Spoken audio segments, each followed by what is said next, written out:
À l'oreille et à l'œil, c'est sûr, le printemps s'annonce. Pour les fleurs, parmi les premières, celle de l'amamélis, déjà un peu défraîchie.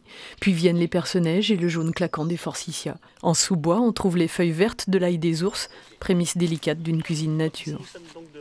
Une des premières feuilles qui sort au printemps, donc pour la reconnaître, on va dire c'est pas évident à première vue, donc il suffit de prélever une feuille, la froisser, hop, et tout de suite si c'est de l'ail des ours, on s'en rend compte rapidement.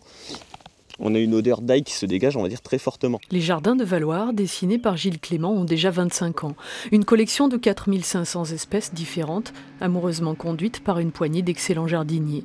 Principe de base pour l'entretien, la taille. La règle, c'est que les plantes à floraison printanière se taillent en mai ou juin, celles de l'été se rabattent à sève morte.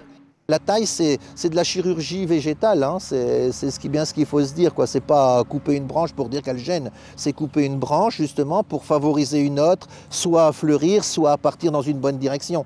Donc quand on taille une plante, on l'imagine déjà pour 2 ans ou 3 ans après. L'une des richesses des jardins de Valloire, c'est la roseraie. 1026 rosiers à tailler régulièrement. Le principe de la taille, c'est toujours, pour n'importe quelle plante, mais en particulier pour le rosier, qui lui faut beaucoup de soleil, c'est toujours d'avoir un cœur le plus creux possible, de façon que le soleil puisse y pénétrer. De supprimer de la branche pour surtout que ça ne se croise pas, hein, de façon à avoir une circulation d'air. Et la circulation d'air favorise moins de maladies.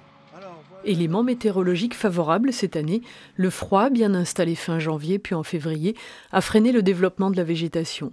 Les bourgeons auront plus de chances d'atteindre le cœur du printemps sans dommage. Dans quelques jours, les jardins de Valloire rouvriront leurs portes au public.